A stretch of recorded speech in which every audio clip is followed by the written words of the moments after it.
mute yourself unless you are recognized to speak. Thank you for joining the meeting this morning. Please note that committee meetings of the RTD Board of Directors will be held remotely via Zoom and will be audio and video recorded. The meeting recordings, along with the unofficial minutes of the meetings, will be posted as soon as practicable on the board's website. During today's meeting, we are also providing communication access real-time translation, also known as CART. Anyone who would like to access this service should send an email to the RTD board office at rtd.boardoffice@rtd-denver.com, and a link will be provided. A live stream of this meeting is also available via RTD's YouTube page. I would now like to call the roll for the committee members. Director Busick. Here. Dr. Davidson. Here. Dr. Geisinger. Here. Director Guzman.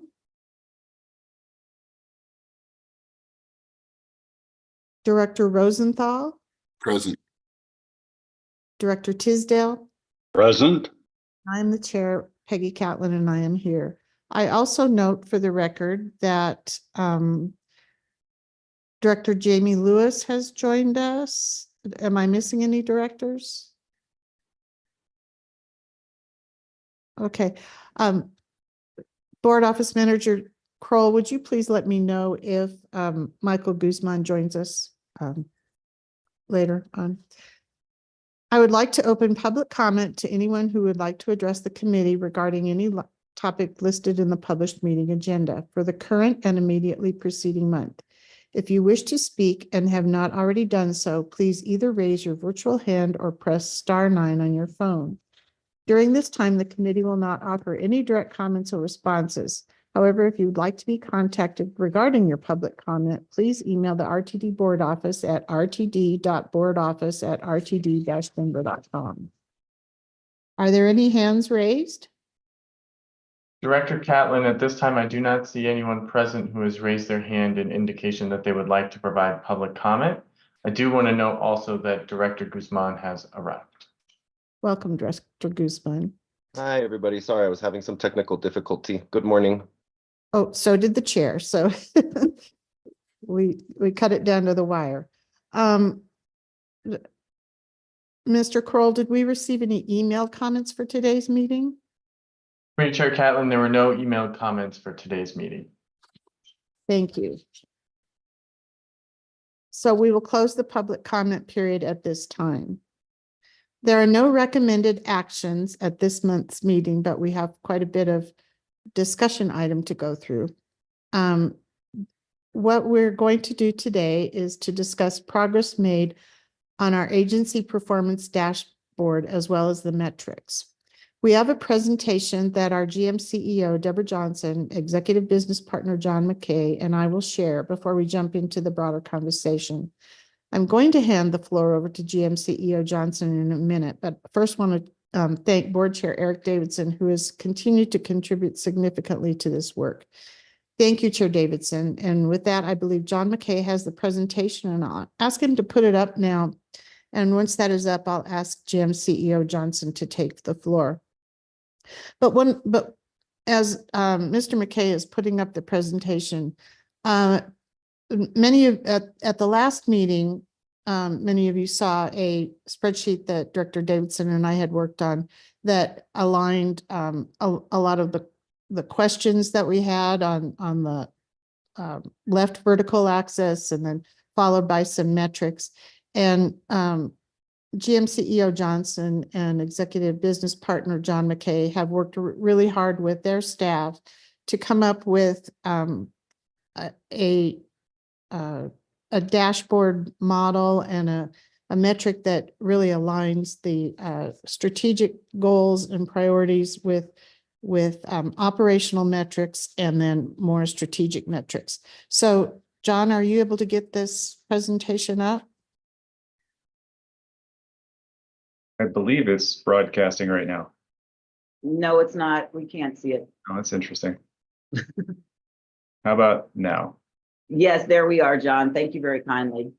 There you go. Okay, Director, or GM CEO Johnson, the floor is yours, please. Yes, thank you very much, Madam Chair. Good morning to all that are assembled. As introduced, I'm Deborah Johnson and serve as the General Manager and CEO. As the Chair of the committee has outlined, we have a presentation for you this morning to orient you to various questions in which were posed during the course of the Board of Directors retreat and showcasing the nexus as relates to performance metrics that staff are working on collectively, but better provide you with ample information to field inquiries from your constituents and members of the general populace. Next slide, please. So recognizing what we plan to do this morning, we will go over those performance questions specifically that germinated from the course of that discussion at the board retreat by board members. I will then in turn provide a strategic plan, orientation, as well as touch upon the elements, and then talk about what will feed into the performance dashboard. So with the next slide, I will yield the floor back to Chair Catlin. Thank you. So John, you can go to the next slide as well. Next slide, please. Everybody's okay. Thank you, Ms. Johnson. So the questions that were posed at the retreat and then summarized here, how is RTD achieving its vision to be the trusted leader in mobility? How has RTD delivered value to the community it serves? Those are under the strategic priority of community value. Then under customer excellence, how is RTD meeting customers' needs? And how is RTD creating a welcoming transit environment? Employee ownership, how well is RTD attracting highly skilled and engaged job seekers? What is RTD doing to inspire employees to build a career? And then financial success, how has RTD demonstrated good stewardship of taxpayer dollars? And how has RTD developed trust as the leader in mobility? And as we were trying to create and distill some of these performance metrics into answering these questions, this is where we started. And then Ms. Johnson and her staff and leadership have worked on developing metrics to answer these questions. And I'm going to let John take over and he'll show how some of these fold into the dashboards. But first, I wanted to ask the performance committee if they had any questions, and if these were indeed the questions that were posed at the retreat and in subsequent meetings, and if we need to make any course corrections. Do I see any committee members with their hands raised? If not, then I think we'll go ahead and proceed with the presentation. Thank you, Ms. Johnson. Thank you very kindly. And John, if you could advance to the next slide. So in an effort to ground the conversation, and the purpose of the strategic plan is really threefold, as you can see on this slide. First, it provides clear, measurable, and prioritized outcomes that RTD is focused to deliver for the community and its customers. Secondly, it provides an action-driven business plan with milestones, budget, and internal executive owners to produce said outcomes. And thirdly, it provides a transparent performance scorecard. I, along with the members of the executive team, are committed to producing, which we are, to share with you, the board and all public stakeholders, as to how the agency is proceeding to deliver said outcomes. All of you in your capacity as the governing body of the Regional Transportation District provide clarity with the agency's why and what, which is the mission, vision, and values, as well as measurable strategic outcomes, and empower me in my capacity as the general manager and CEO and my colleagues to do the how. Since we have been established as the who, we develop work plans, milestones, and budget in addition to performance metrics. This slide illustrates the board's paramount role with the strategic plan. The board provides oversight and monitors staff progress towards achieving defined outcomes. This has been demonstrated through the course of the board of directors evaluating my work in my position as the general manager and CEO, as well as key measurements in the form of the employee ownership, community values, and the customer excellence surveys. I, along with executive leaders, develop staff work plans, provide progress reports, which are reflected in non-represented staff's performance goals, and ensure there is budget and resource alignment with the assistance of the Chief Financial Officer. This graphic is one of which you're familiar, as it demonstrates the nexus between the general manager and CEO's performance and the agency's performance.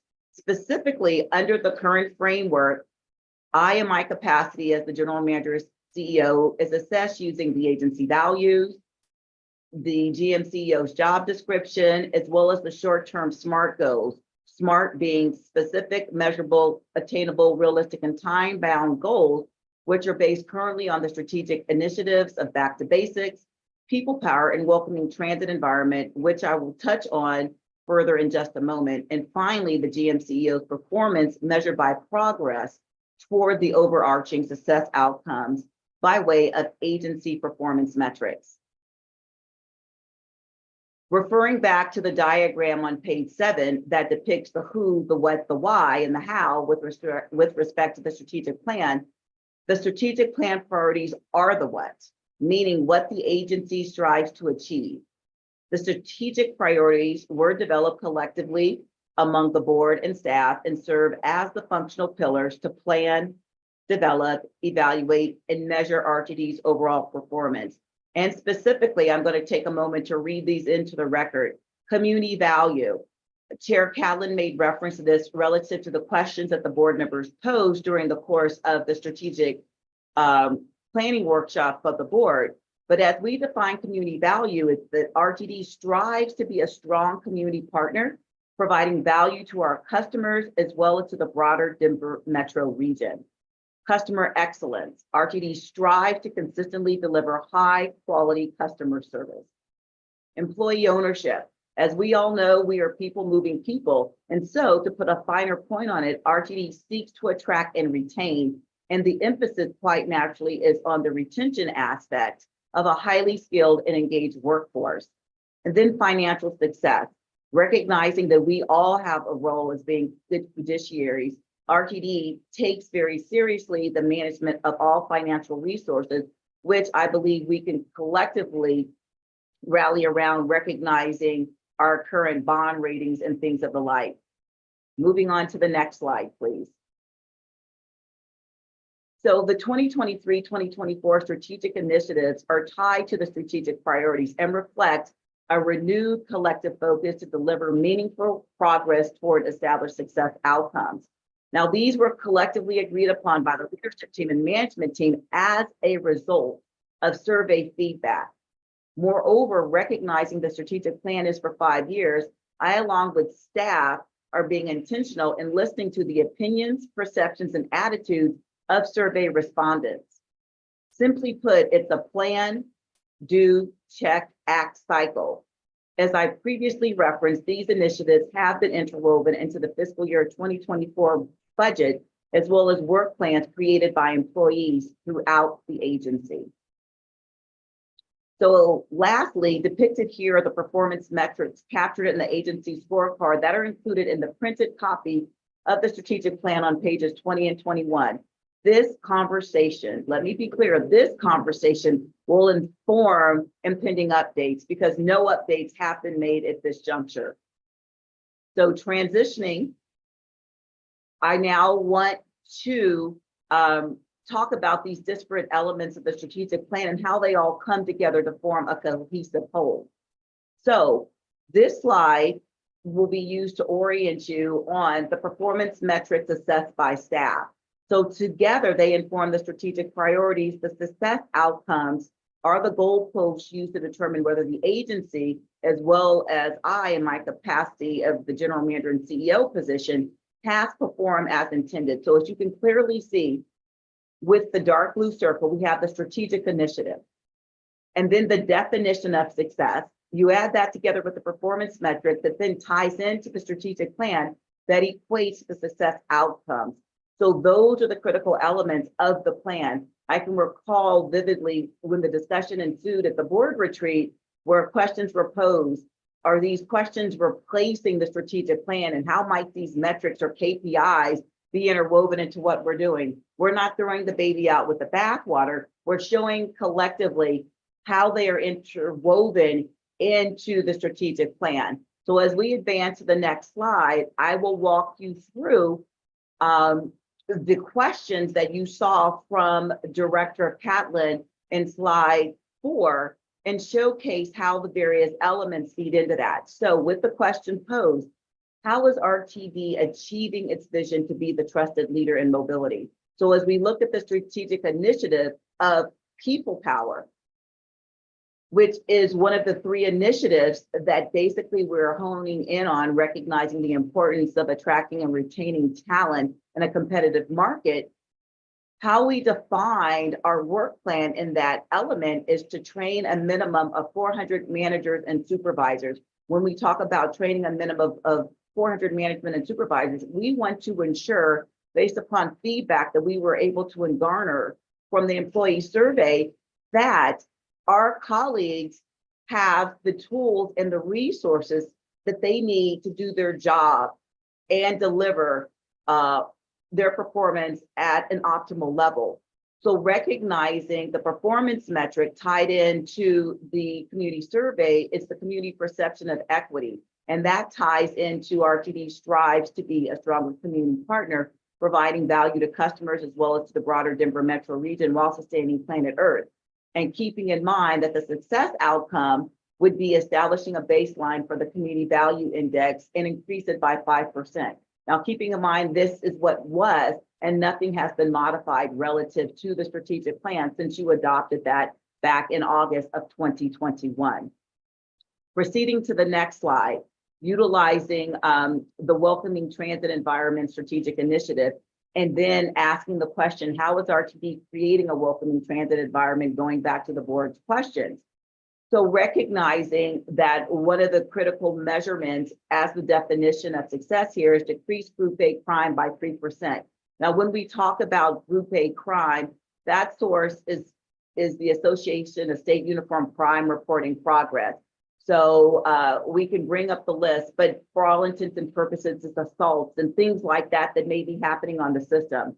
And Chief Fitzgerald and his dedicated team of law enforcement officers are basically tracking the metrics relative to what they're doing. And as we drill down, you will see in a demonstration in a couple of slides, whereby we're utilizing aspects of the pilot program, for instance, with the elevators at our 3 stations that we commenced in March of this year, whereby we have elevators resting in an open position. That is helping to deter unwanted behavior.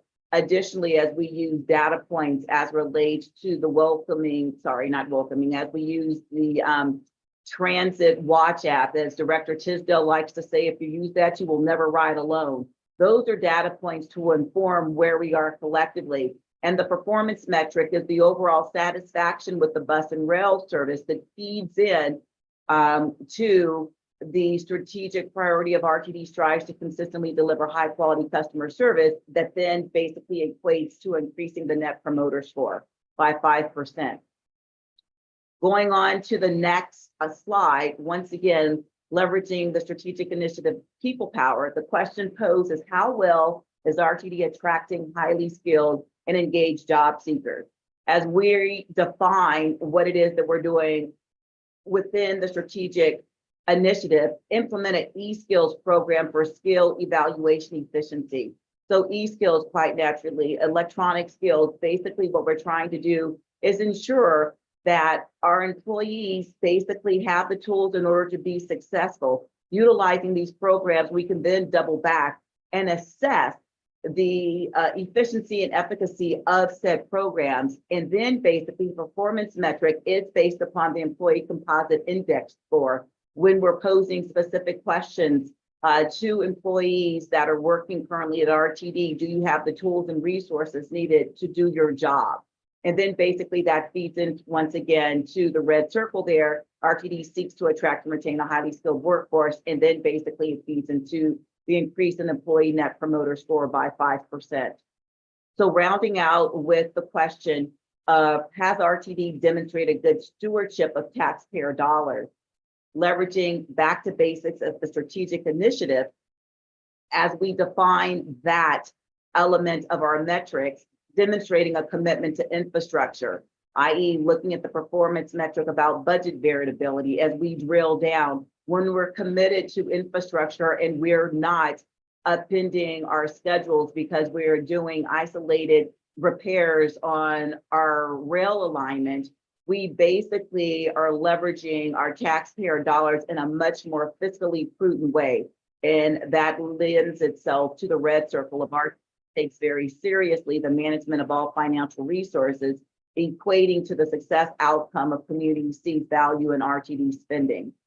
So as we transition, I am going to yield the floor to John McKay, who has been doing a yeoman's job in reference to stepping in and addressing our performance dashboard, recognizing that this has been a work in progress. I don't say this to make excuses, but I've been very transparent with the board in reference to coming into this organization whereby we had to start from scratch, creating baseline data points in order to build out various elements where we can showcase our transparency by being accountable. It's not that we weren't keeping these metrics. Of course, we track key performance indicators as it feeds into our national transit database that basically is one element that helps determine formulaic funding from the federal government as relates to Section 5307 and other grant funds that we are eligible for. So I just want to ensure that everybody has an understanding. So going to the next slide.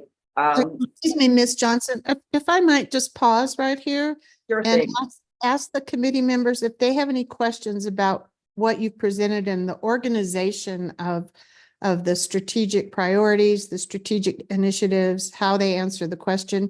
Are there any questions from committee members? Madam Chair, if I can just say also, those were just samplings and they're not all inclusive. So I just wanted to, couch that before we went to questions. Thank you. Yeah, we didn't have all 8 questions Yeah. outlined here, nor all of the priorities, but it is kind of a model. And I just wanted to gauge committee members and see if this makes sense going forward. Director Tisdale, please. Thank you very much, Madam Chair. I appreciate that. And I especially appreciate the last comment that this is not the all-inclusive summary of the questions, because I looked at page 15, which reflected the community perception of equity, and then page 16, the overall satisfaction. And I was wondering if we were essentially measuring our success based upon how people thought we were acting in terms of equity, as opposed to how we were acting in terms of providing transit services. So I appreciate that amplification. And then the other thing is each of the 3 measures on pages 15, 16, and 17 use as a measure of success. They lead to this 5% increase in Net Promoter Score. You will recall, and I forget which meeting it was, I have to refresh my recollection, although I've recently been provided with a document that the state put together assessing some of the performance committee, so I think I can find the meeting. I talked about the fact that we had come up with the use of Net Promoter Score at great discussion, and then essentially jettisoned that notion, and then came back now and say, we're going to use that. So there seems to be some in my own mind, and it's undoubtedly my fault and not the fault of the committee or anyone working on this, confusion associated with where the Net Promoter Score is to be placed in our analysis. Thank you, Madam Chair. Thank you, Director Tisdale. And Ms. Johnson did state, I think after the first one was presented, that these were the Net Promoter Scores as they stood, but that they had not been changed. And Ms. Johnson, if you might want to respond to that, we can certainly carry that forward, but you were basing it on the information that we had at the time. Madam Chair, if I may proceed. Please. Thank you very kindly. So in the course of the presentation, I know we paused for questions. I provide further clarification. It's intentionally been done because recognizing that there have been statements made relative to I and members of my team that have changed the strategic plan. I have not changed the strategic plan. Hence, that's why I referenced as we all collectively agreed. And in the conclusion of said presentation, while we pause for questions, I will be seeking direct guidance from this committee and you all's capacity. Hence, that's why I intentionally started the presentation by grounding us in the elements of the strategic plan and calling out the role of the board specifically as it relates to what is. This is a 5-year strategic plan, and recognizing when we came together with me being here for 9 months, recognizing that we did not have a lot of elements in place as we have gone through. That's what's so great about a plan. A plan allows you to be flexible and agile to pivot as we garner perceptions, opinions, and attitudes about what might be optimal. So to Director Tisdale's point, I just wanted to qualify and further clarify that this is how it stands as is. That's why I leveraged that slide as relates to the general manager and CEO's performance guidelines relative to the short-term goals and how there is a clear-cut nexus with the overarching agency goals and how there is a nexus amongst the board, the agency, and the individuals that comprise the workforce. So further to amplify, when meeting with the chair of the board and the chair of the committee, as a sampling, we intentionally showcase just 4 elements as related to each strategic initiative to give you a flavor. And as we proceed, the guidance in which I'll be seeking from the committee facilitated by the chair of the performance committee is getting an understanding from the board what it is that we would like to showcase.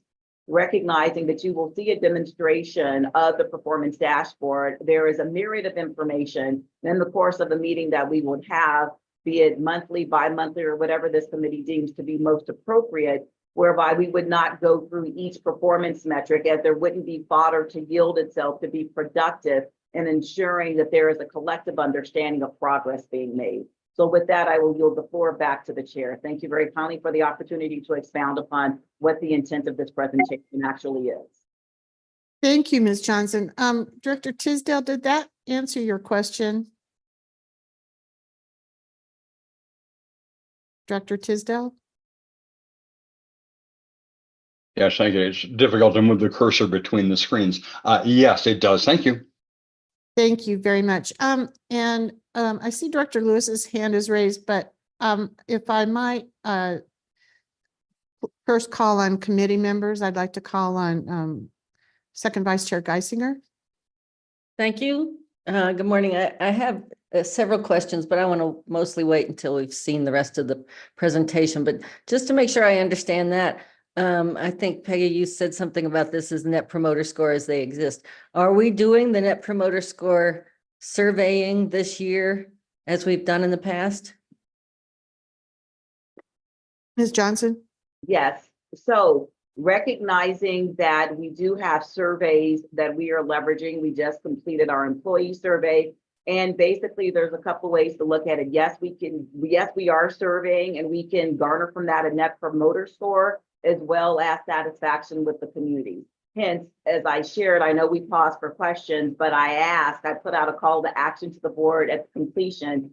And if I could finish the course of the presentation, Director Geisinger, this will basically enable us as staff to better understand what it is the board is seeking, because we need that direction from all of you. This is not a fait accompli in reference to I, in my role, making a determination of what might be best suitable. I am looking to work collectively and cooperatively with all of you so we can rally around the best course of action and ensure that there's alignment.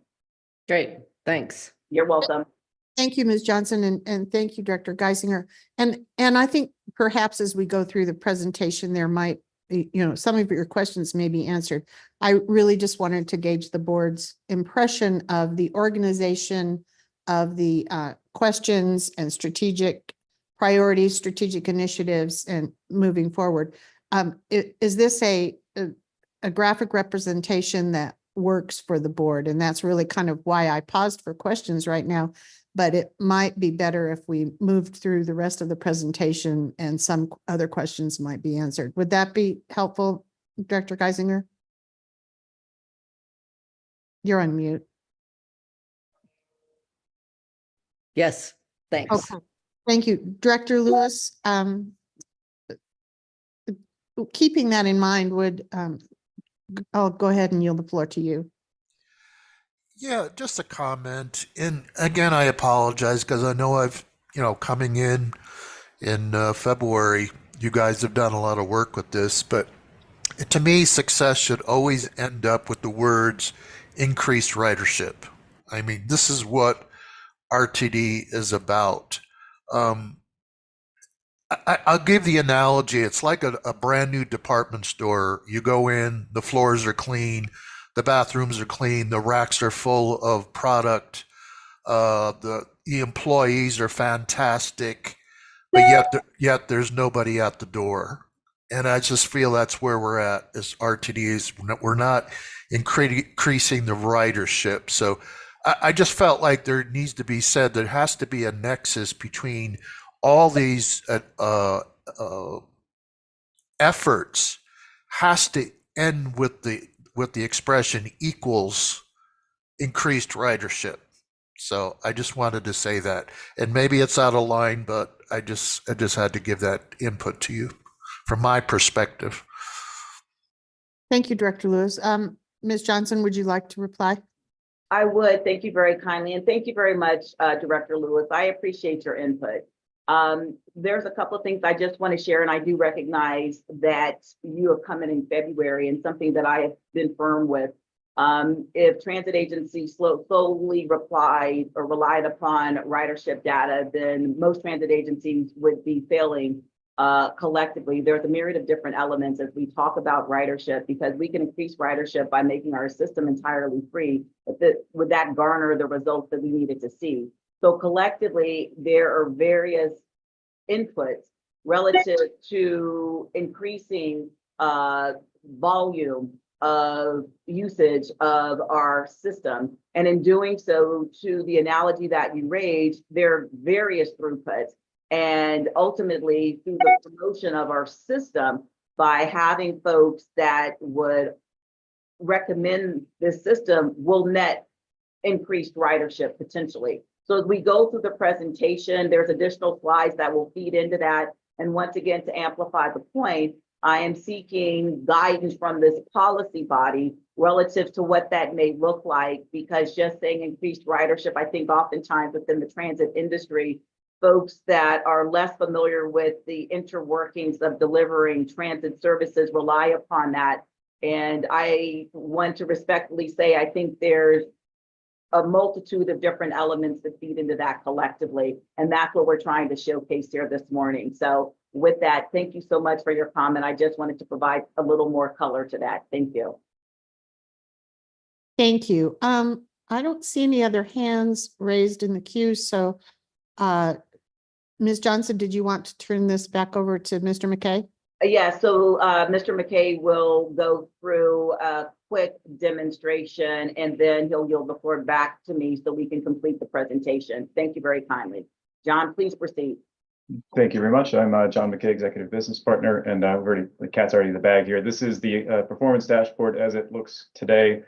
This is just a snapshot of it right now, and I'll get to the actual demonstration here in a moment, but just highlighting that this is going to live on the RTD webpage. It will be prominent, easy to use, as suggested by external parties to RTD. Going on to the next slide, I can.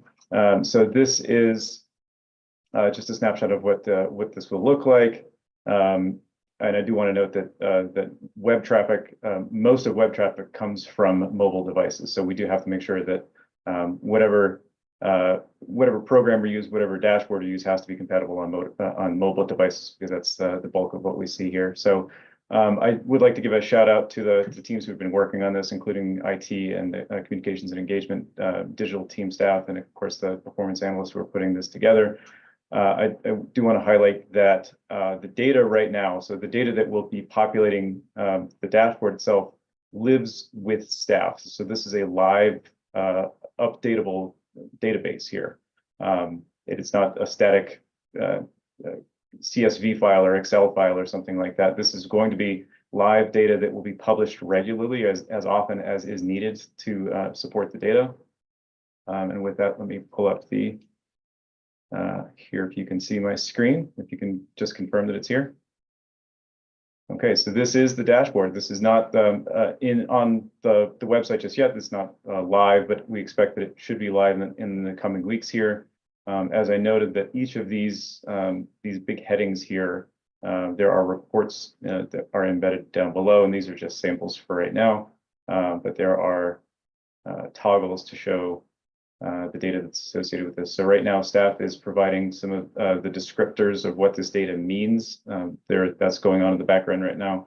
We have a business intelligence team. There's a program from Microsoft called Power BI that will that basically powers this information. It's able to publish this in a form that's that we decide. So right now, this is a chart form. You could make this a graph. You could make this show up however you want in order to really showcase the data and tell the story behind it. And so each of these major headings, and I'll click back one. Each of these major headings, you'll be able to see a bunch of reports below each of them. And let me just go down to the survey data, which really encompasses about 2/3 or more of our agency scorecard as currently printed.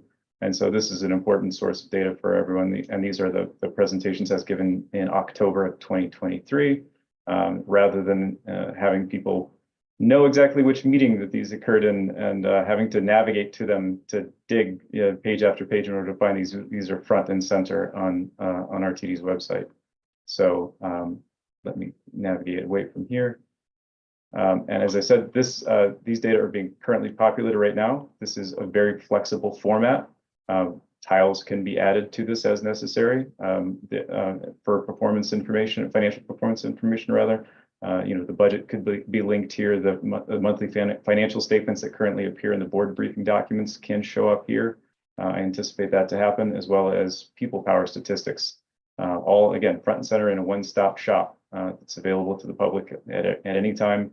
I do want to point out that this does not supplant or replace the open records page on the RTD website. This is in addition to that. So if anybody has any specific records requests, they can still go through the website and find it that way. So I'll pause at this point and take any questions. Thank you, Mr. McKay. I will start out. For example, under the operational effectiveness tile, would I be correct in assuming that under that particular one, we would have the reports that we normally get on operations, number of boardings, service hours, all of those that we had seen previously would reside in this particular area? Potentially, yes. So some of them are couched right now in the monthly financial statements that CFO Doug McLeod provides. So if we wanted to show that data separately, that could happen here. If I may, Madam Chair. Please. So recognizing this is about operational effectiveness, so traditional key performance indicators that we leverage through our national transit database, i.e. on-time performance, our mean distance between failure, that basically would be elements that would be captured here because they feed into our on-time performance by mode. So when you say provide dependable service, we're talking about bus, rail. We are going to add, paratransit as well as we go forward, as we populate this.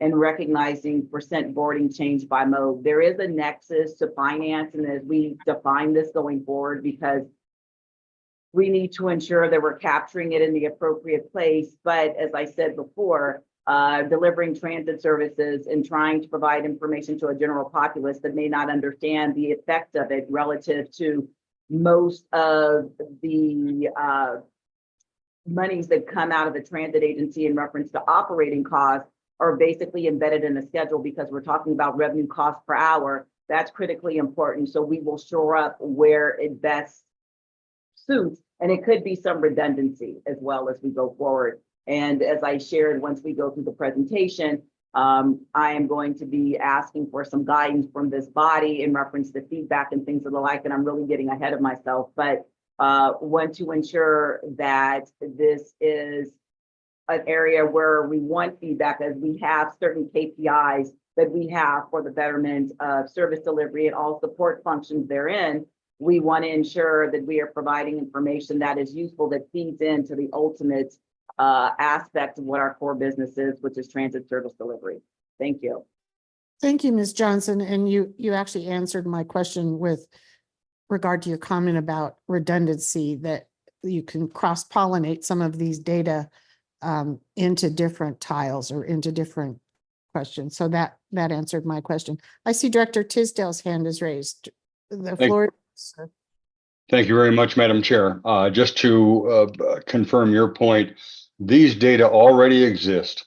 These data already are available. The goal of this performance dashboard is to make these data presentable, easier to access, perhaps easier to understand for some people by having these displays under these various tiles that have been put together.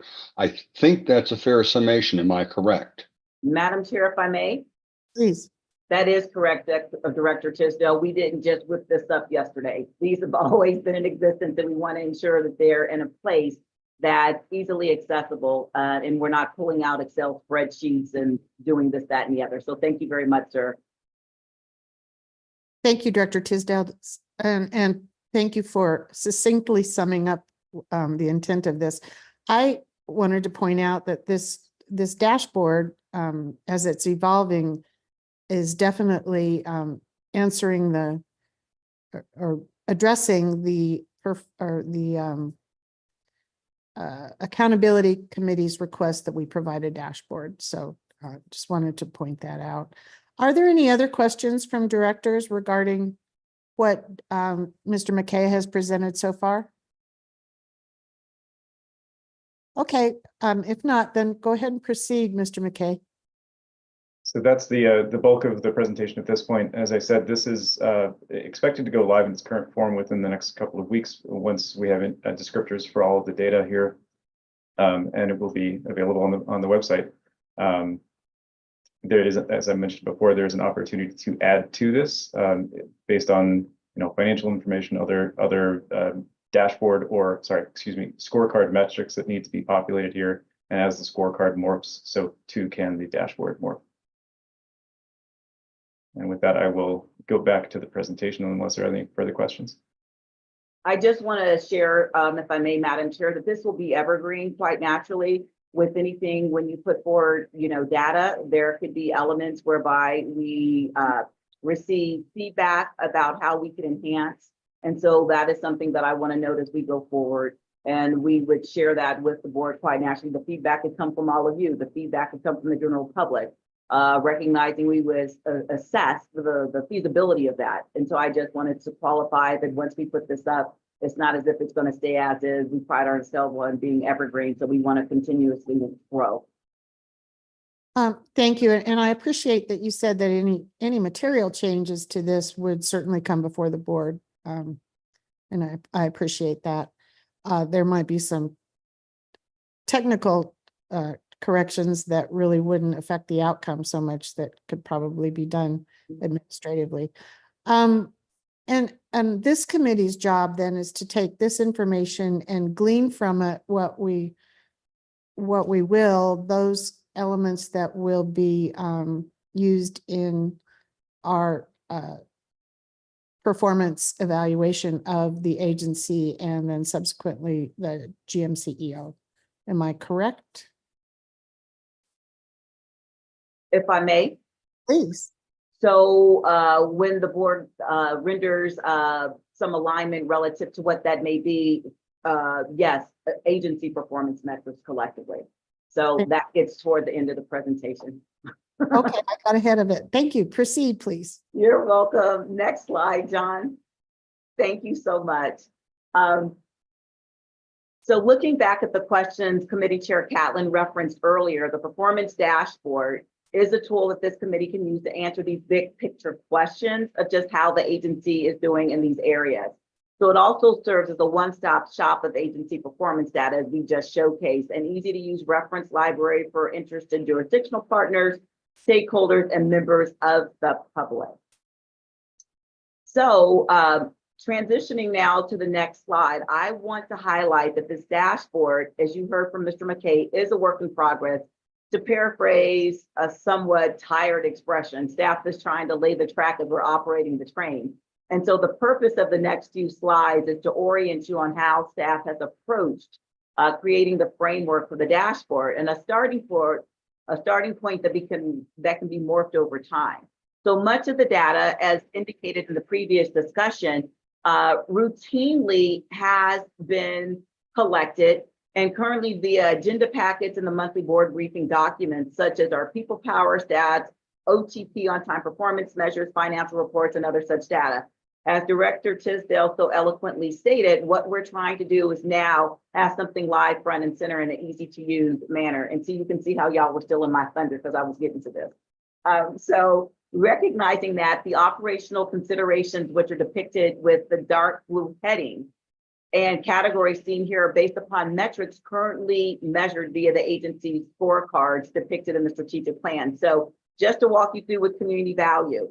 So as we look at the day-to-day operational considerations, and let's be clear that these aren't all of them, I'm just showcasing a sampling because there's a myriad of them. Day-to-day operational considerations, enhanced perception of personal security, increased access to service for persons with disabilities, perception of access to employment, and impression of mechanically safe vehicles.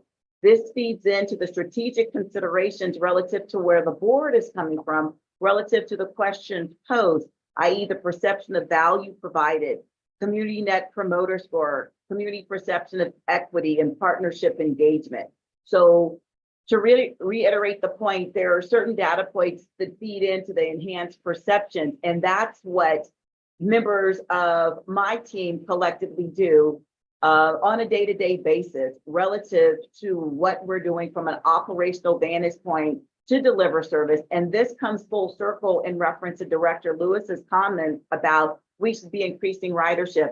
Well, ridership can't be increased if there's not an enhanced perception of one's personal security, because they may feel as if they aren't in a welcoming transit environment. So I just want to showcase those are the different elements, and we're creating a nexus overarchingly with the operational components into strategic considerations. So going to the next slide, please, John. So as we look at customer excellence, I don't want to go through each one, but this is just a sampling once again after working with the chair of the committee to showcase what that means. So as we talk about customer excellence is for naught if we aren't achieving actual on-time performance.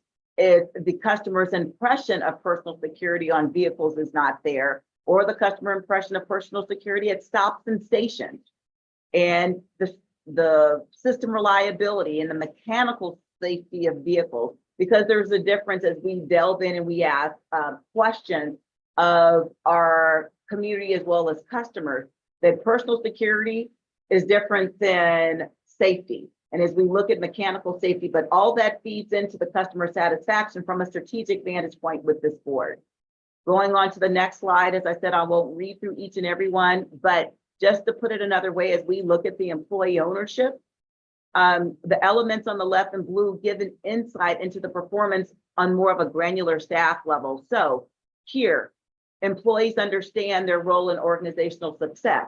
That's why when we get back to the questions about retaining staff, do they have the tools that they need to do their jobs?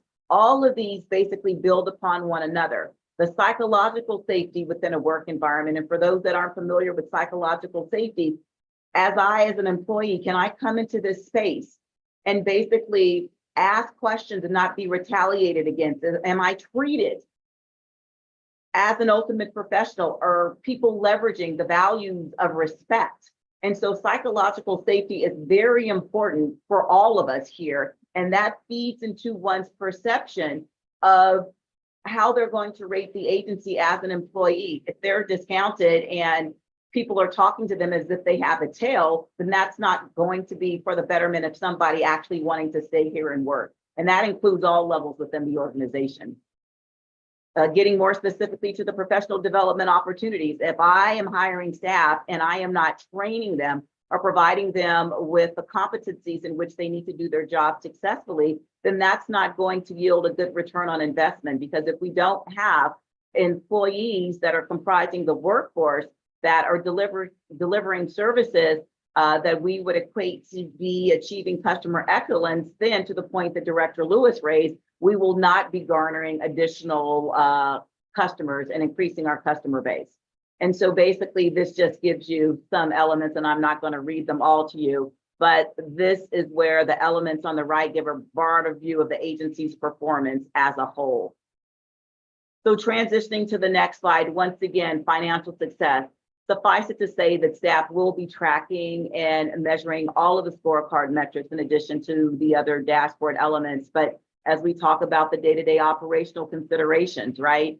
The cash flow operating reserve, compliance with appropriated budget, the budget and forecast accuracy, and quite naturally, the strategic considerations with the board saying, okay, this is the what and the why, the financial stewardship and the revenue diversification clearly plays into that as we come full circle.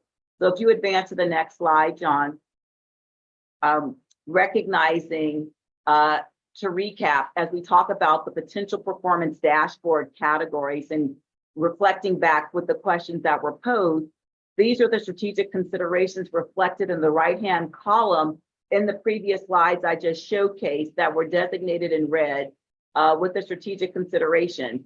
So my request of the performance committee is to provide input and direction on a path forward whereby the strategic considerations can be acted on by this committee, and subsequently the board can approve those considerations as well as a scorecard, and ideally within the June-July meeting cycle.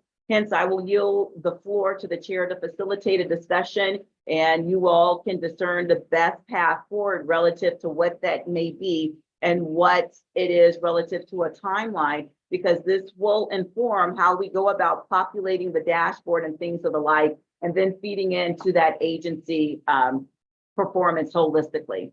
So with that, thank you very much for the opportunity to present this information and ground us all in the strategic plan elements and where there is connectivity. Thank you, Ms. Johnson. I'd like to open it up to directors if they have any questions.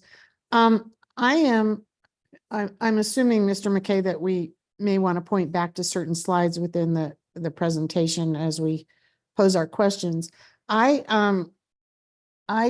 actually would start out, I don't see any hands raised, but I'm assuming that some of those operational considerations would be, those elements would be populated in different tiers on the dashboard. Am I correct, John? Yes, you are, if I may, Madam Chair. Yes, basically, as we talk about what we do in a day-to-day business, we have to ensure that we are measuring, because if we don't measure, then we can't manage. And so as we talk about those different considerations that may feed into the mean distance between failure, that may feed in how many miles between a mechanical breakdown, it may feed into if in fact the bus is cycling to mill it, that we can't put it into service because we're not providing transit equity relative to ensuring that everybody has a means in which to utilize the system. So those are all key components that feed in holistically to our core business model of service delivery. Thank you. I just wanted to make sure that we understood that those data, even though those data would be available to inform the strategic priorities that were on the right-hand column of those slides. I see Director Geisinger's hand is raised. Please. Madam Chair, if I just can make just a small note, not the priorities, but the considerations relative to the board, because we have the priorities that are outlined to us, the considerations relative to the operational inputs. I stand corrected. You're right. I didn't have that verbiage in front of me. Ms. Director Geisinger, please. Thank you very much. This is great. I think this answers a lot of requests from, not only the Accountability Committee, but General Assembly and, OSA and so I think it's really good. have we looked at, as we're putting together the metrics of what we're showing, I know we're answering the questions the board raised, but since the General Assembly did have some specifics about what they would like to see in a dashboard, I don't think any of them passed. I've got to get up to speed now and back. But you know, they could well come back, and others have we looked at those proposals to see if there are things we should add to what we're doing? If I may. Please, go ahead. Yeah, so thank you so much, Director Geisinger. Yes, we have looked at some. Some aren't viable, recognizing the inner workings of transit service delivery and how you would garner some aspects of showcasing what might be optimal in reference to equating our cost per revenue hour and things of the like. Some of the factors aren't really applicable, but with that as a backdrop, and I don't want to delve into a conversation that we should not be having in this forum, but considering that we're going to make informed decisions for the betterment of the organization and how we're being good fiduciaries, that's what we're taking into consideration. Not to discount any input that have been received from external entities. Without sounding too boastful, I believe my team and I are the subject matter experts as it relates to transit service delivery. And I'll give an example. Back when I first came into the organization, was looking at recommendations put forward by the Accountability Committee, and it was suggested that we should be monitoring escalator and elevator service. And the point of reference was the Washington Metropolitan Area Transit Authority. And having worked there and considering that they have the 10 deepest escalators in the Western Hemisphere, whereas we do not have a subterranean system, that's clearly comparing apples to fish. So with that as a backdrop, we will be intentional as we move forward to do what's best for our transit environment. So you all as policy leaders can ensure that you have the information that is benefit to satisfy the inquiries that are put forward by your constituencies. Thank you. Thank you. And I totally agree, but I also agree. I'm glad to hear that you have looked at those other things, because those could well be back next year, and getting ahead of them in some way is good. When will we, I know a lot of the actual metrics are in the monthly board reports. When will we see what other metrics there are? And I have an example of one that I've mentioned before, the old family of services that, Jeff, I've forgotten his last name right now, put together that showed for a lot of our different routes, boardings per hour and subsidy per boarding. I thought that was very helpful in terms of effectiveness of routes and ridership and things like that. Are we picking up those sorts of things, or can we get the metrics that are going to go up there soon so we can kind of say, what about these other things? So Madam Chair, if I may. Yes, wasn't it Jeff Becker? Jeff Becker, thank you. Okay, I didn't work here when Jeff Becker was here. Right. So for everybody's edification, I believe that he was a senior manager of service planning or something of the like. Is that correct, John? Okay, Yeah. so The point I think Director Geisinger is making is that was really useful information. And maybe it was a little bit too granular, but it was helpful to understand within each district what was happening. Is that right, Director Geisinger? It is, and just that's an example of some things that maybe aren't in our monthly board reports, but that would help the board to see how we're doing on some of our other strategic things. So that seeing what we are putting in sooner rather than later could be helpful in terms of giving feedback. thank you very much for that. Madam Chair, if I can answer the question. Absolutely. So thank you. So this is what I'm seeking from you all as board members, but I would want to qualify. There has been ample discussion around air quotes family of services, and we have morphed our service delivery model quite naturally. That was done through our comprehensive operational analysis that was granted by this agency as the system optimization plan. And while we talk about different elements, I'm gonna step outside of myself for a little bit here, because as we talk about what the cost per hour may be or the subsidy, I do think that there is a better way to capture that, and have explored that somewhat with staff as we talk about, economic impact report that can be done going forward, because the missed opportunity is the delivery of paratransit services. The missed opportunity is the leveraging of usage at a park and ride lot. So let me give you an example. A couple of months back, I had the opportunity to be joined by staff and Director Bouquet as we presented at the Parker study session, the Town of Parker study session. And when I prepared for that, intentionally, I looked at the number of individuals that were registered paratransit users. Nearly 10,000 individuals within the city of Parker utilized paratransit. And then more specifically, Michael Davies and I were driving back here to Denver, and he just said, I wonder how many of these people are actually parking on opening day. So he planted a seed. And basically, we did a parking assessment on the Rockies opening day.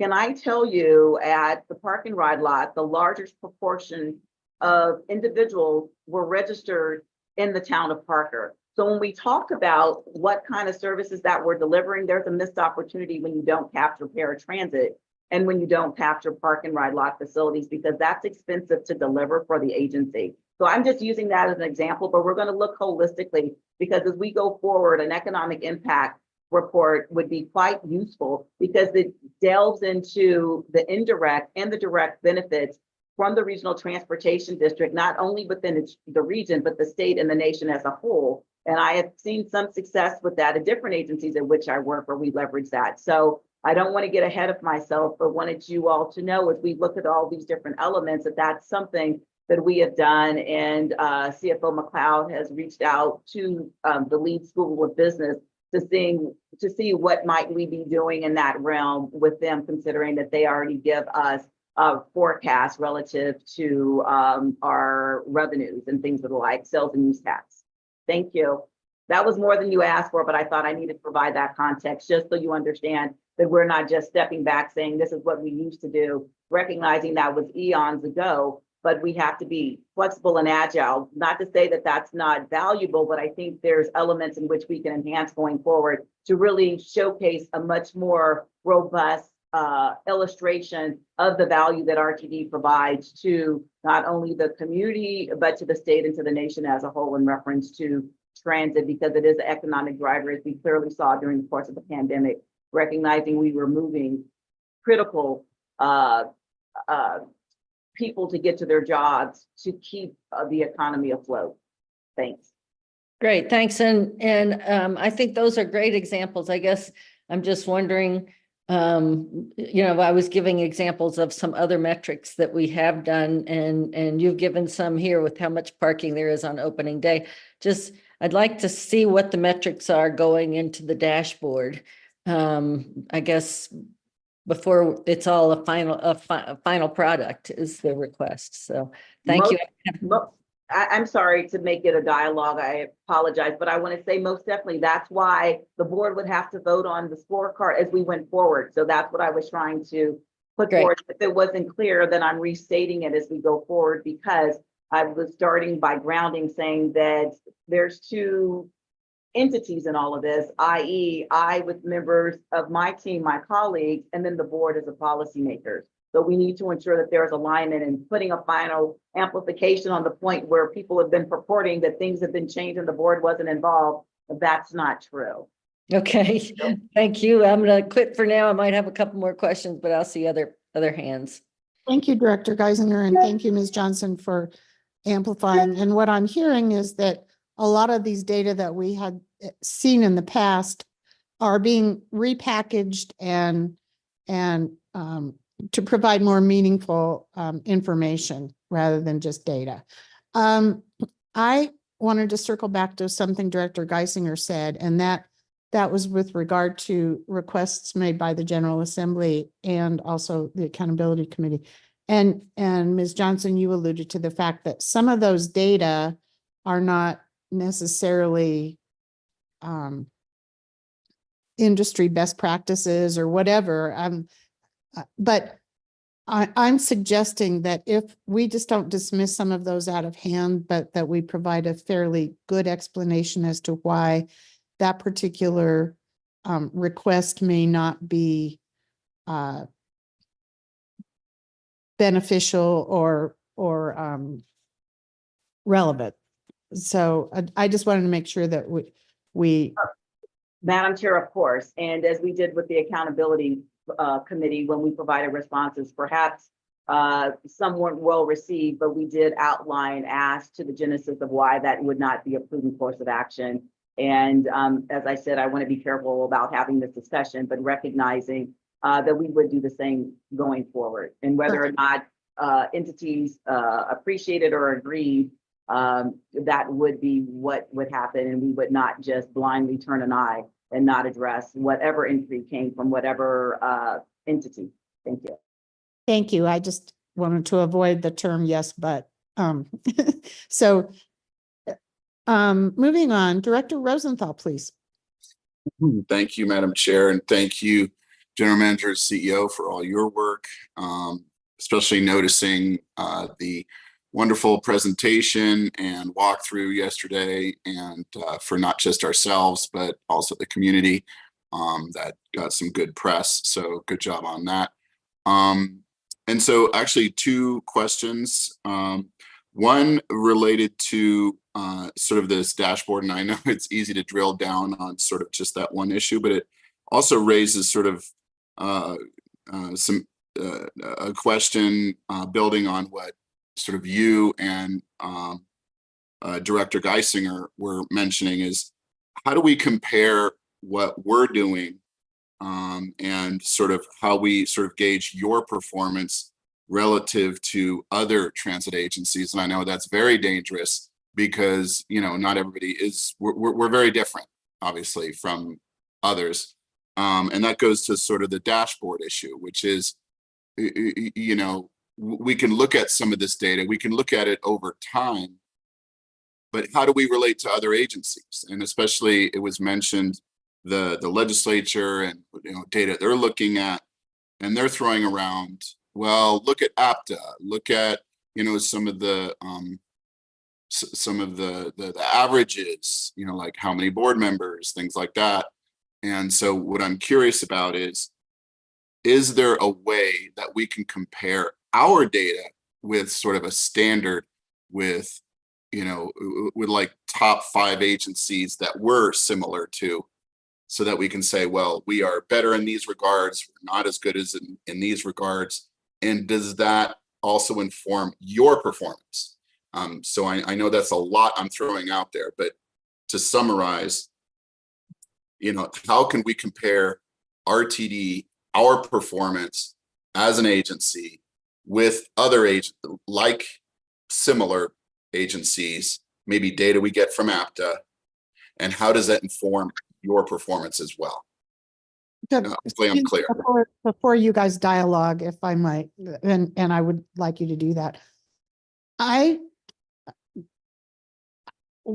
now we're looking at our dashboard, internal, and I'm hoping you're not asking that we put that particular piece of information, other agencies or anything, within our dashboard, but perhaps use information from our performance dashboard to maybe look at a comparison outside of this particular exercise. Sorry, that was very inartful way of putting it, but go ahead, GM CEO Johnson and Director Rosenthal, if you want to dialogue for a few minutes, go ahead. Okay, thank you very much, Madam Chair, and thank you for your question, Director Rosenthal. So I think first and foremost, it's important to note that as we look at transit service delivery, I'm more focused on what we're doing here for the betterment of our ridership and customer base. That's not to discount what you've said. Recognizing last year that we embarked upon a contractual agreement with a different third party that did our survey collection, our data collection relative to the survey, ETC, you may recall that there were some questions that were posed that compared us to different geographic areas. So that's one element. And it's just in a general sense of the services in which we provide. Because when you start delving into a myriad of different factors, and let me just say this in a succinct fashion, RTD is different. We have a 2,342 square mile service area. We have portions of our district that don't receive transit services. Most other transit entities, I said most, not all of them, because I can't speak to all of them, but ones in which I have been greatly familiar with basically have some level of transit service delivery in every facet of their service area. And so when we're talking about comparing one transit agency to another, as I've said numerous times, once you've seen one transit agency, you've seen one transit agency. Not to mention utilizing the aspect of the show and tell that we had yesterday. While we are dealing with intersections, as I was sharing later in the day with the media, in different areas of the country where I worked, we didn't have the same issue because things were running in a dedicated guideway. Some elements are subterranean. Look at Chicago. Their system is known as the L because it's elevated. You do not have vehicular traffic crossing their tracks because it's on an elevated guideway. So I just couch that to say we have to be careful when we talk about what it is that we're what we're comparing, because there's a myriad of different factors.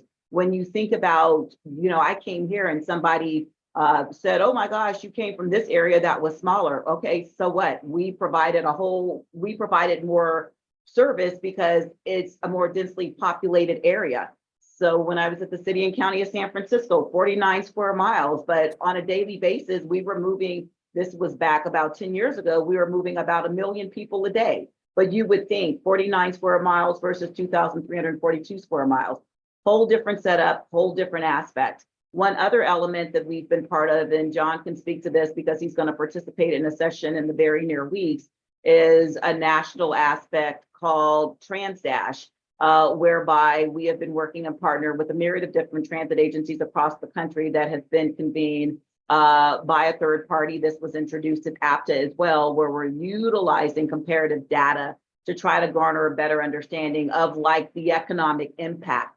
Those types of things are more comparable as opposed to what our mean distance between failure is, or what is our on-time performance rate and things of the like.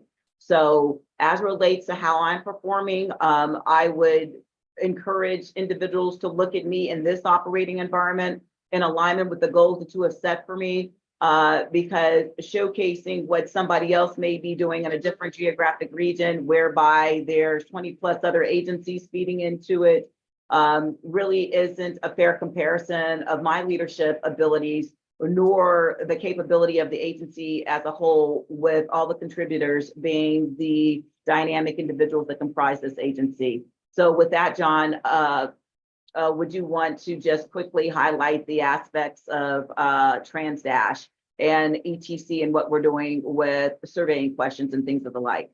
Yes, thank you very much, Madam Chair. Excuse me, John, if I might interject. Oh, I'm doing a time check here, okay. and we have a couple of other directors to get to, and I would like Mr. McKay to highlight that. But first, Director Rosenthal, did that answer your question? Or It sure did. No, Okay. excellent. And So if I might, could we I move- just mentioned my other question, and then you don't have to answer it right away, but we can, I just want to mention it and then keep this in mind. It sort of relates to the financial priority.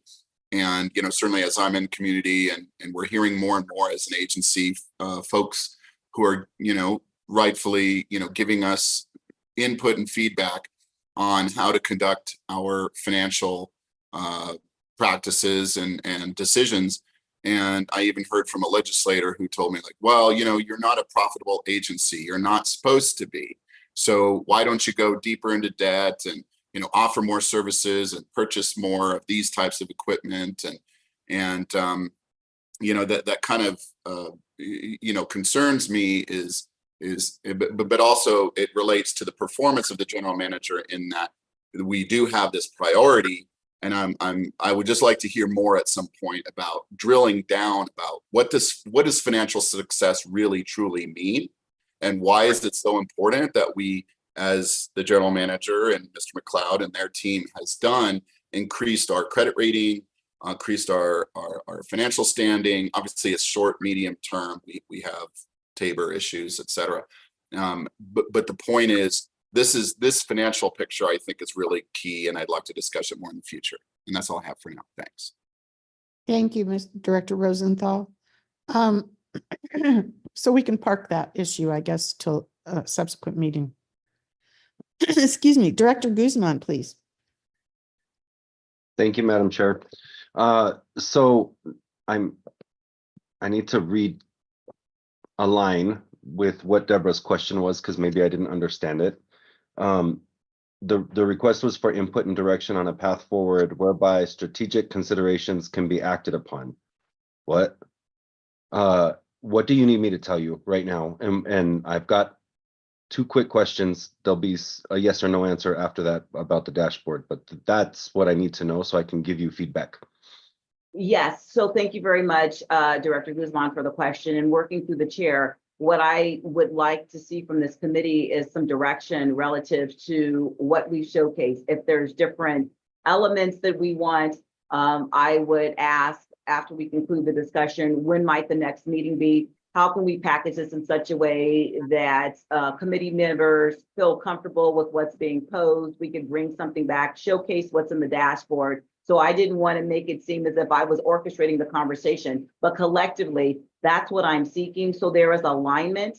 And if in fact, the direction takes us to a place as we look at what we're doing holistically, that's when we can have a refresh of the strategic plan. I mean, as I shared before, hearing that I had some draft of a strategic plan that I have not seen is mind-boggling relative to conversations that ensued during the course of my general manager CEO performance, where a conversation ensued to Director Tisdale's point about the Net Promoter Score. It seems as if there was some desire to maybe modify those metrics, but we held that in abeyance till we could get to the discussion around the agency metrics. Hence, my question to all of you is let's ensure there's alignment so my colleagues and I know what we're producing for the betterment of the agency's performance, that in turn has a clear nexus with my established goals. Does that help you, Director Guzman? Yes, thank you. I just wasn't sure what you were actually asking for, and I wanted to make sure I understood it so I could provide that feedback. If I might interrupt, I apologize, Director Guzman, but recognize that what was presented today is a sample. Mhm. And it will be populated much more thoroughly at a subsequent meeting. But I think what GM CEO Johnson wanted was, are she and her staff proceeding in a logical fashion and one that this committee and the board can relate to as she moves forward? Or do we need to make some sort of course correction right now? I think that's kind of what we're aiming for with this presentation. Director Guzman, please.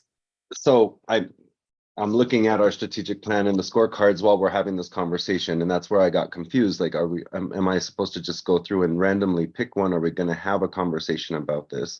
And so to that end, I would please, if it please the chair, move that we add these specific conversations onto our performance calendar, our work committee calendar, and ensure that we move quickly and efficiently on making sure that we have these conversations continue in good order, as was requested by the general manager CEO, both in June and July. I don't know if we need to take a formal action on that, but I am suggesting very strongly that we do that. So that's one thing. Second thing, and if I might, Director Guzman, we are, if we have time, going to have a discussion about how we formulate subsequent agendas for this committee based on these requests. So you hit the nail on the head. I appreciate that. Great.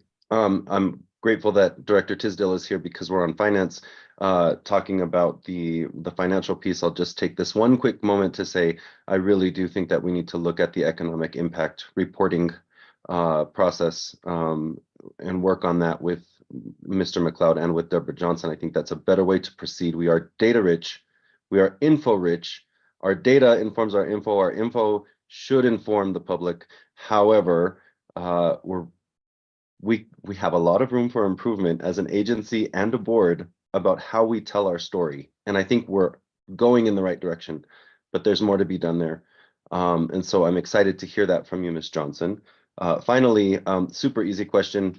And this may be Mr. McKay, Deborah, you might know this, but I'm going to assume because this dashboard will be housed on our RTD website, that the reporting information will be immediately available in the translated languages as we roll those out and continue to be available to people who are non-English speakers. Is that correct? Mr. McKay? Thank you, Madam Chair. I do believe that is the case, but I will confirm and get back to you. Thank you. That's all I have. Thank you. Okay, Director Davidson. Thank you, Madam Chair. Yeah, thanks for the discussion, and Madam Chair, thanks for working on this with Ms. Johnson and Mr. McKay here. I just want to confirm my understanding of something, and then I maybe will offer my feedback, Ms. Johnson, to your question. So on the packet pages 19 through 23, those are where we kind of had the bubbles that showed the how a strategic initiative combines the performance metric to feed into a strategic priority to then feed the success outcome. Am I kind of interpreting this correctly that, essentially what we're talking about doing is mapping out and the success outcomes, which was the Net Promoter Score when we went through the strategic plan, and working back and saying, okay, here are the strategic priorities that would feed into that outcome. And then for each of those, here are all of those performance metrics. And then how that ties into when we were looking at the dashboard. So as we go towards those categories on packet page 32 of each of the strategic priorities and their respective outcomes, essentially that would frame how we categorize the dashboard. So how those kind of funnel up. Am I characterizing that correctly? Ms. Johnson? Yes, thank you very much, Madam Chair. Yes, Chair Davidson, you are. Okay, so with that being said, I mean, one thing that occurs to me, so we do have, we have these strategic outcomes and the metrics that are coming out at that outcome level from the priorities, which has largely been the Net Promoter Score, which has been, a lot of the conversation here. We haven't felt like is giving us a complete enough picture. But what I think I'm hearing is there are so many metrics that, are feeding up into that through multiple strategic priorities that to just throw it all on paper would be quite overwhelming. So perhaps one approach, and I know Chair Catlin, you've raised this. So I just was curious if Chair Catlin and General Manager and CEO Johnson might opine on this a little bit, would be for the performance committee to have the dashboard that we're talking about, have all of these pieces of data available, and then have, to Director Guzman's point here, have information focused sessions that the performance committee is doing. So we say, hey, we want to delve into how things are, or all the things that are impacting the Net Promoter Score of community value, for example, or customer success. And in particular, we want to focus on security, safety and security information. And therefore, we'll do a deep dive of what are all the strategic priorities, what are all of the metrics, how do all those feed in, and kind of get the context and information. And maybe there's, as we get this going, there's a calendar by which, performance committee is sort of asking the board at the beginning of the year in the work plan, maybe has some ad hoc time, kind of like an audit, to say, what are the topics that we want to learn about this year or be looking into? What areas of concern are there? What areas of concern does management have that they want to escalate? And then we could kind of do these deep dives to sort of diagnose everything that goes underneath. I guess, does that resonate? I'm curious if, Madam Chair, just based on this presentation, as well as General Manager and CEO Johnson, if that resonates and what your thoughts are on that sort of an approach. No, I think you outlined that correctly. It's quite a bit of work, and we need to prioritize those areas in which we want to delve. But GM CEO Johnson has reminded me that there are certain of those information pieces that are only updated on an annual basis. So we would want to put those into the work plan so that they coincide with when we get that information, like the surveys. But there are others that are only report, and there are other pieces that get reported to the National Transit Database those are on a different cadence. And so we would want to make sure that we are in sync with some of those reporting elements so as not to overburden staff, I guess. But I think you outlined it well, and it will be incumbent upon this committee in developing the work plan for next year that we keep some of those things in mind and really look at those areas that we want, that are of concern or of immediate, that need immediate attention as we go through the work plan. And that's not to say it won't change. So as we look at the end of each meeting, as our other committee chairs are wont to do, we will look at what we need to do for the next meeting and subsequent meetings as we move forward. Does that answer your question? And I yield the floor to Ms. Johnson if she wants to go ahead and amplify. If I Go may, ahead. thank you so much. Thank you, Chair Davidson, Chair Catlin, for broaching that.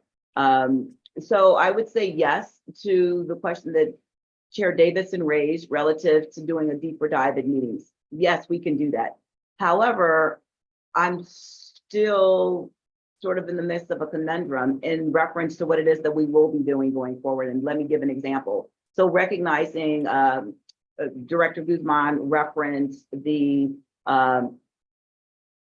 economic impact report that I suggested. So there's yet to be alignment around what we're actually reporting on. During the course of the Finance and Planning Committee last week, you know, Director Tisdale requested that there's this ROI dashboard. So I'm seeking clear-cut direction from this board because it seems disparate, and recognizing who's putting forward is the board collectively giving me direction. In turn, I can share that with my staff because I feel as if I'm getting a disparate direction relative to what it is and nothing has been formalized. So my request is for this committee to come together, recognizing it is the performance committee, and we're talking about how we're going to assess the agency's performance, that I am seeking clear direction by means of action from this committee that subsequently would be acted on by the full body. So nothing is lost in translation relative to what it is that my team and I should be tracking that could help you all collectively address questions of your constituency. So as we get back to the questions that were posed at the outset of this presentation, the Chair Catlin referenced on slide 4 of the presentation, I want to ensure that we have an opportunity so there is no confusion about what it is that we're doing going forward, and that it could be memorialized in a document, because Director Guzman is referencing the strategic plan that was voted on in October of 21, recognizing there is a caveat that states that the tactics can be changed, which in my opinion are operational in nature. On page 10 of the strategic plan, it says due to circumstances, work plan tactics are subject to be changed during the duration of the plan. Now that's totally, I believe, within the auspices of staff relative to operations and administration, because if in fact I find that we're having a problem with on-time performance, I may capture that a little differently. If I know that we are having a problem with the mean distance between failure and what we're capturing, or when I'm hearing from people that comprise this organization that they don't feel safe in their work environment, as relates to safety, I feel that's within my auspices to make adjustments so I can better ensure that they have a welcoming transit environment. So I call that out specifically to share, while it was purported that things had been changed, there are caveats that are stated in here from an operational administrative nature, but I want to ensure that the board's request relative to what might be coming out of finance and planning or what's coming out of operations, safety and security, that there's a general alignment with clear-cut direction that's been provided to me by the board of directors to which I report. So there's no confusion about what we're doing. And I feel as if I'm still in this murky situation right now. And hence, while we can have discussions going forward, standing in my truth and what I'm asking of you is to provide direction relative to what it is. So if that's us coming back at the next meeting, further refining what the questions are and working with the chair of the committee and the vice chair and the chair of the board, I am happy to do that. But right now, it seems as if we're sort of going down the same path in which we've done in previous years that have left us all with some level of frustration. So thank you for allowing me to speak my truth. That's all I'm seeking as we go forward about this body collectively providing direction through the form of an action about what we're doing? And does that rest with the performance committee, or does it rest independently with other committees saying, we're going to have a dashboard here, we're going to have a dashboard there, where nothing seems to be consolidated? Thank you so much. I personally appreciate that, and it's incumbent upon us to work with the chairs of the other committees, that being finance and also operations, safety and security, to make sure that we're not operating in silos and that there's a definite cohesiveness about how we approach this. Chair Davidson, did you have anything else to add? I just will say thank you, General Manager and CEO Johnson, for stating that clearly. I think, what would help me, what I think I've heard directors say from the retreat and moving forward is having more visibility to the metrics that feed into the success outcomes, which may just come down to that quarterly performance scorecard, and also perhaps augmenting that. Perhaps it would be beneficial for this committee to look at a more complete mapping of those metrics to the success outcomes, and clearly articulate, these are the things that would be good to see on a dashboard. These are the things that would be good to see in a monthly board briefing documents. I'd like to give that a little bit further consideration based on your feedback. I'm committed to work with you and the chairs of all committees to help with that. I think what you've articulated is clear in terms of the ask. And I think it's probably incumbent upon this committee to have further discussions. But Madam Chair, I'll yield the floor back to you as I consider this further.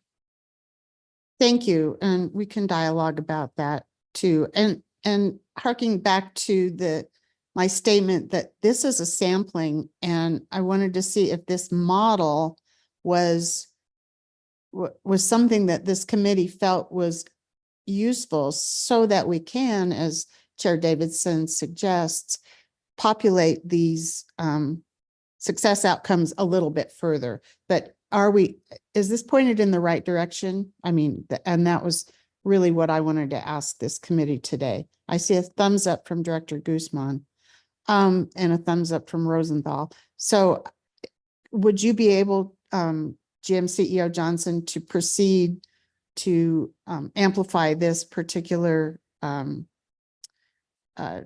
model to further populate these success outcomes with data? Yes, we could most definitely have that done probably within the next couple of weeks. And then recognizing that, would we then trek down a path where we will delve into what the success outcomes are? Because as I said before, with the comments that were raised by Director Tisdale and Director Guzman and others virtually assembled here, we all agree that may not capture our success the best. And I want to ensure that we can populate, but how might we define success going forward?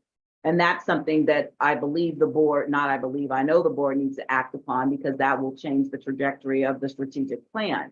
And we need to ensure that we have an updated version that we can all rally around and support. Certainly.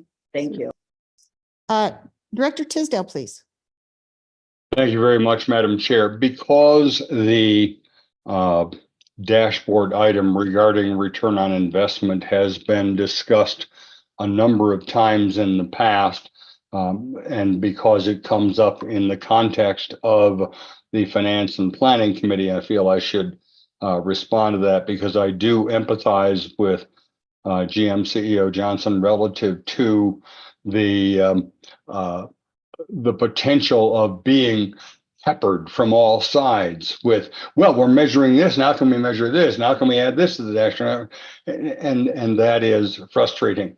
The reason for the initial return on investment study that was done in, as I recall, I believe 2018, I think while I was chair of the board, it was in response principally to the comments from a number of people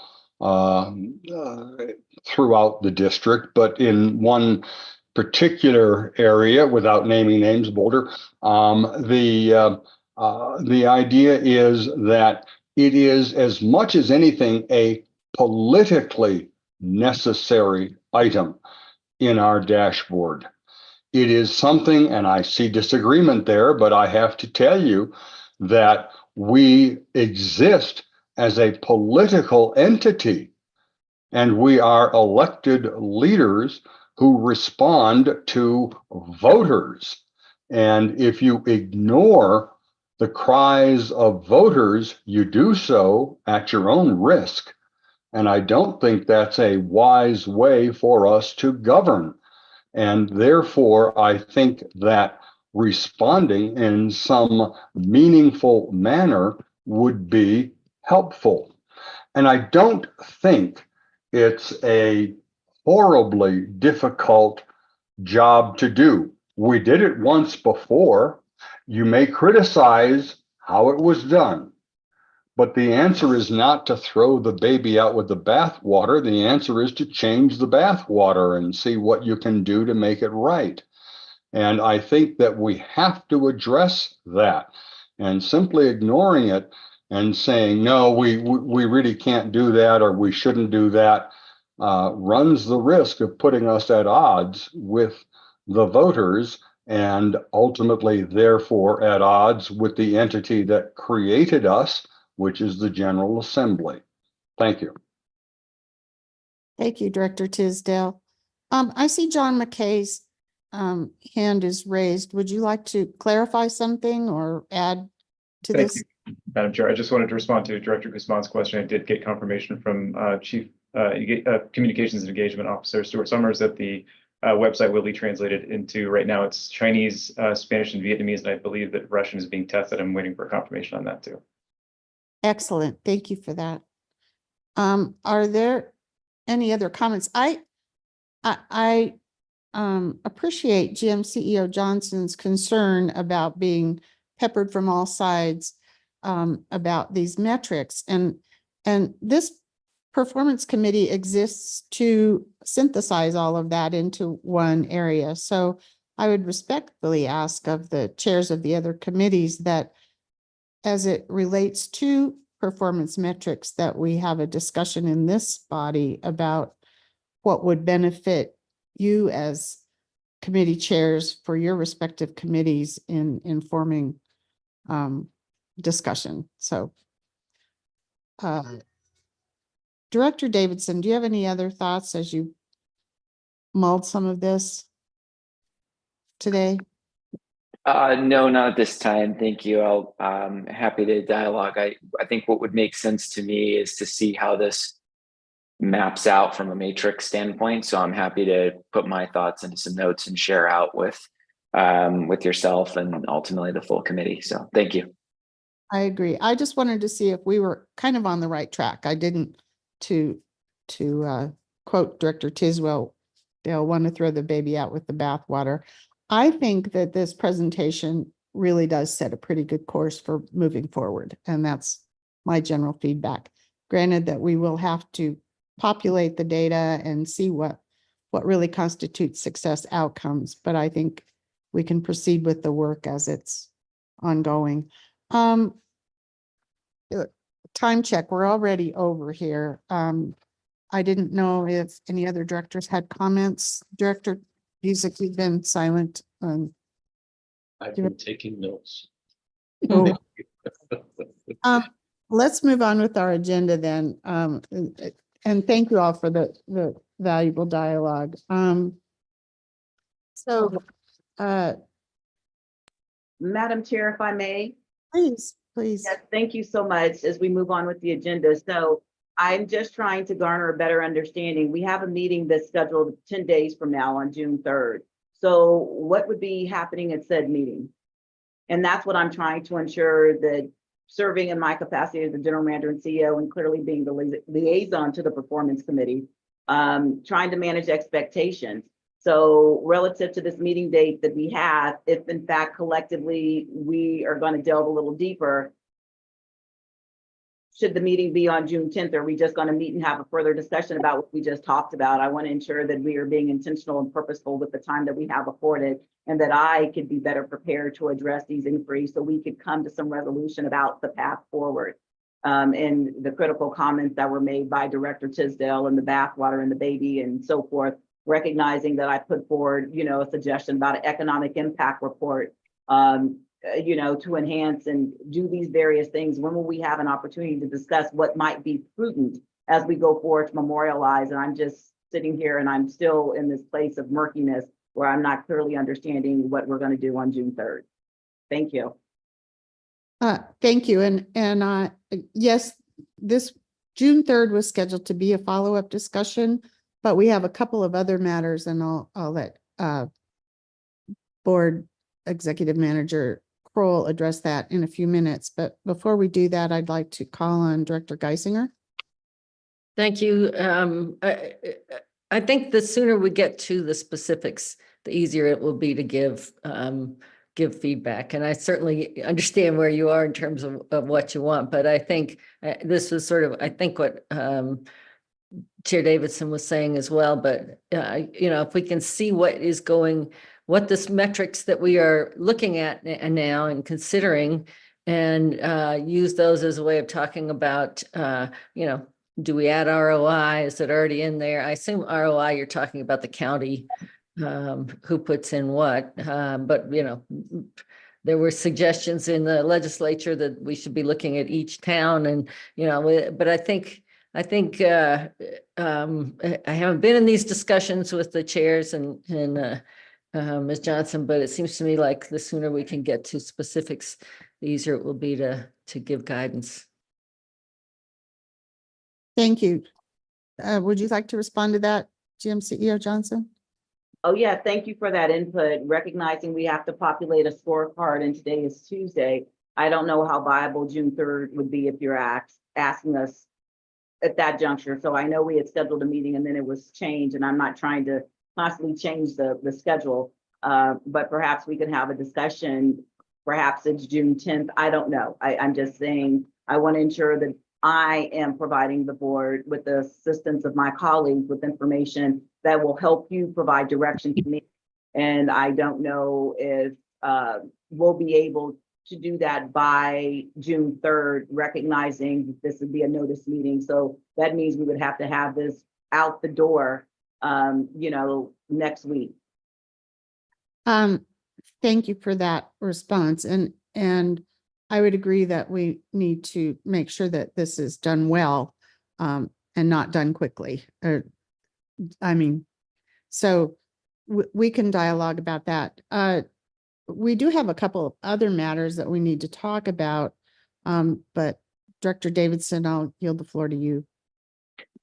Thanks, Committee Chair. I'll keep this short. I think what would help me, so I'm going to use an example from the slide deck. So again, I think those packet page 19 and through the next few slides where I had the bubbles and the mapping is helpful. And, just in thinking about this in a table here. So let's just take financial success. So we have strategic priority in one column. That's financial success. And the definition around that is RTD takes very seriously the management of all financial resources. Then success outcome attached to that, which were more than one. So this success outcome, community sees value in RTD spending. Appended to that is this question that we think the public is asking that came out of the retreat. How has RTD demonstrated good stewardship of taxpayer dollars? The example that was provided was a performance metric, of which I would expect there would be multiple that map to that strategic priority, which was budget variability. So what to me would make sense is if we could hone in on, okay, we have the strategic priorities. We know we have those. Great.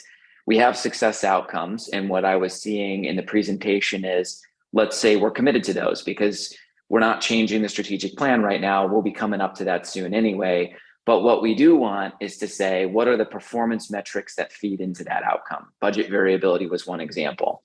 On community value, the same kind of flow happened, and the performance metric we saw was community perception of equity. I think what would be helpful is if we could get a list together of all of those performance metrics that are going to feed into the dashboards that then this board or this committee could react to and say, great, we think that's going to answer it.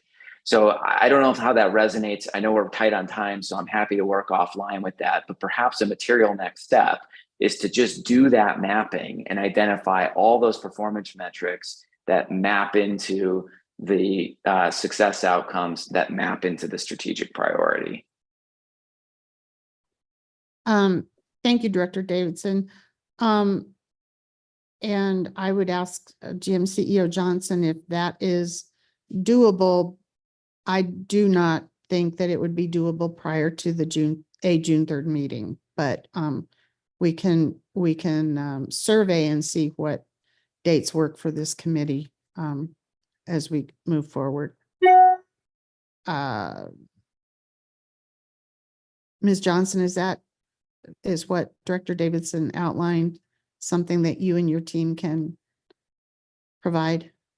Yes, for what I heard from Chair Davidson was that he'd be willing to map something out, and we can confer as we go forward and discern who's doing what. But yes, recognizing the direction that Director Davidson said that he would champion, we could lean into that and, identify a date that would be helpful, because we'll have to work together before this committee is reconvened. And I think what Director Davidson was asking for was really just a list of items that then could be populated into this dashboard. Is that correct, Director Davidson? Yeah, I think the mapping would help. I'm happy to take it offline. I started to jot down some notes, and I'll send it out to you, Chair Catlin, and the general manager as well, so you can kind of see. And I'm happy to help think about what the next step could be for this committee. Sounds good. And I apologize, GM CEO Johnson, for the perception of kind of disparate direction here. We'll try and pull all that together. A couple of the other items that we have that we will need to talk about in the next committee meeting. We have the 360 assessment and total compensation analysis that Charlene Pelleggi, Chief People Officer, has been championing, and we're going to be needing to address that fairly soon so that we can get that done. She's not here right now. Mr. Kroll, do you have anything to add to that right now? Yeah, thank you, Committee Chair Catlin. This is Jack Kroll, Executive Manager of the Board Office. I just wanted to share a quick update on this. It should not sneak up on any of us this year or anybody in this group that there are obligations to fulfill with respect to the GM and CEO's contract that approach towards the end of the year. One of which, as you all agreed to in an amendment earlier this assessment cycle, is to do a compensation analysis. It is anticipated that a firm would be selected to do that compensation analysis no later than the end of June. We are also in the process of pursuing a procurement for a firm to conduct a 360 evaluation and assessment, and there will need to be work done on that latter piece with this committee to determine the extent to which the questions and the group that's going to conduct that assessment. And so that work is going to have to occur if you all are going to meet these deadlines really in July and September. There's a deadline set for the compensation analysis to be completed by the contractor by the beginning of September, so that you all can discuss and then take any appropriate action in October. I believe the amendment to the contract that you all agreed to requires the board to assess that no later than October 31st. So this update is really just to serve that you're on track for those to be completed, but that there will need to be a fair amount of work done by this committee in the July timeframe, specifically with respect to that 360 analysis and preparing for the work for that to occur in the fall. Thank you, Mr. Kroll. With that said, we do have June 17th on hold for this committee to meet. And